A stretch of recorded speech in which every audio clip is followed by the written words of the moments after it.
के अंदर है।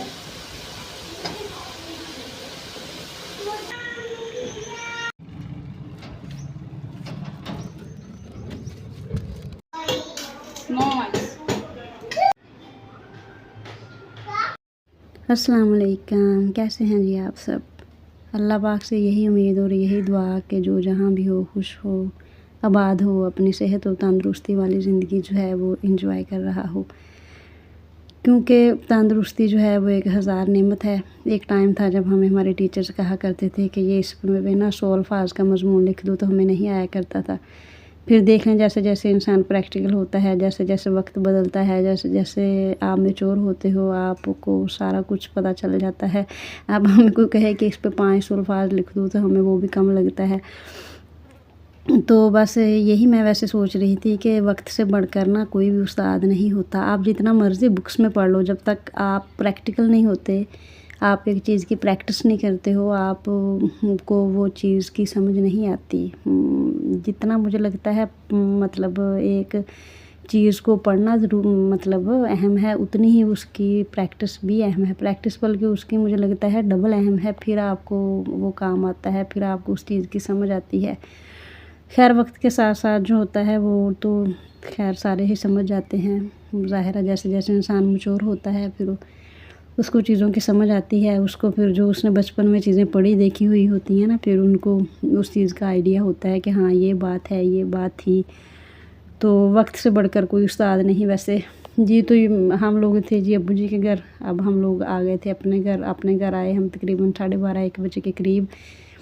रहना तो वैसे हमने वहीं था, लेकिन बच्चे कह रहे थे कि अपने घर जाना है, उनके सोने का टाइम हो गया था।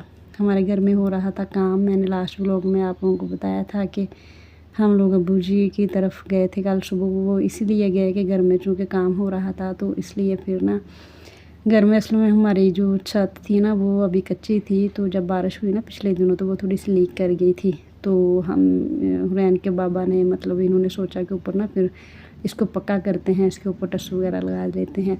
हम सुबह वैसे ही नाश्ता करके निकल गए थे। खास सारा खलारा वगैरह ना मतलब सारी सफाइयाँ वगैरह वैसे ही पड़ी हुई थी। तो आने के बाद ज़ाहिर सी बात है औरतों का यही एक काम होता है कि सबसे पहले खलारा समेटा मैंने। बर्तन वगैरह कुछ में धो गई थी, कुछ धोने वाले थे वो धोए, और सफाइयाँ वगैरह की। सफाइयाँ वैसे मैंने बस ऊपर से की थी, तफसीली नहीं की थी, चूँकि एक तो बच्चों ने सोना था, उनको नहला के उनको फीडर दे के उनको मैंने सुलाया। दूसरा फिर उनके खाने के लिए भी कुछ बनाना था। खाने के लिए कुछ बनाने की समझ ही नहीं आ रही थी। फिर मैंने नूडल्स पड़े हुए थे, मैंने कहा वही बना देती हूँ। नूडल्स में मैंने एक बड़ा सा ज़रा आलू काट लिया था और आधी शिमला मिर्च काट ली थी। मैंने कहा ज़रा ना उनको डिफरेंट से बना के देती हूँ। एक चीज़ भी बच्चे ना खा खा के बोर हो जाते हैं। एक स्टाइल से एक चीज़ बना के दी जाओ ना, तो चीज़ें तो ज़ाहिर सी बात है यही हैं हमारे पास जो खाने वाली हैं, बस बनाने के स्टाइल ज़रा डिफरेंट होते हैं। मतलब अगर आप देख लो चिकन तो एक ही होता है, उसके आगे से 100 रेसिपीज़ बनती हैं, तो वो फिर ज़्यादा मज़े का लगता है। इसी तरह से है, अगर आप चीज़ को दूसरे स्टाइल से बच्चे को बना के देंगे तो उसको ज़रा डिफरेंट लगेगी और फिर वो खा लेगा। मैंने एक प्याज को ऑयल में थोड़ा सा फ्राई करने के बाद उसी में मैंने आलू और शिमला मिर्च फ्राई कर ली थी। उसके बाद मैंने भर के पानी कप ऐड कर दिया था। फिर मैंने नूडल्स डाल दिए, फिर मैंने थोड़ा सा मसाला ऐड कर दिया। मसाला मैंने थोड़ा ऐड किया था, फिर मैंने बाद में थोड़ा सा नमक ऐड कर दिया था। तो फिर मेरे बच्चों ने माशाल्लाह वैसे बहुत खुश होकर खा लिए थे। बच्चे चीज़ खुश होकर खा लेना तो माँ की मेहनत तो वैसे ही वापस आ जाती है। तारीफ़ तो भी वो नहीं कर सकते क्योंकि अभी छोटे हैं। तारीफ़ तो खैर चाहिए भी नहीं होती, बस यही होता है कि बच्चे जो है ना वो पेट भर के खा लें।